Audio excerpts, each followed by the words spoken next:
Hi, this is Andy Doctor.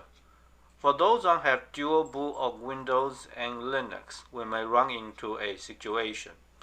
Whenever you use Windows, you reboot, it doesn't give you an option to go into Linux, and you have to change the UEFI setting.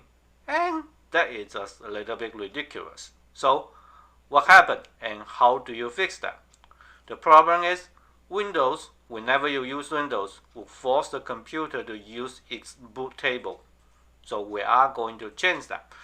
The way to do it is you go into Windows. By the way, I have Windows 10 and Mint Linux, which is a Ubuntu derivative.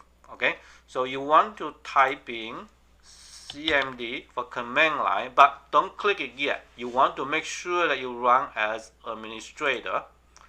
And yes, you have to say yes. And now over here, we're going to type in a command, and the command will be capital B C D E D I T space /SET curly bracket BOOT MGR curly bracket space PATH / capital EFI /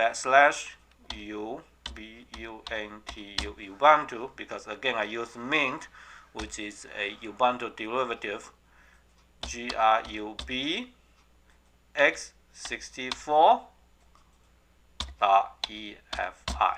Okay, and then we just click enter, except the operation complete successfully, and that should fix it.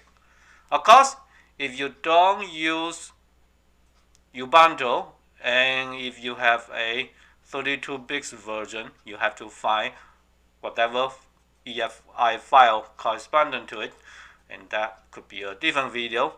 At the very least, most computers are 64 bits nowadays, and for Ubuntu and Ubuntu derivative like Mint, this work perfectly.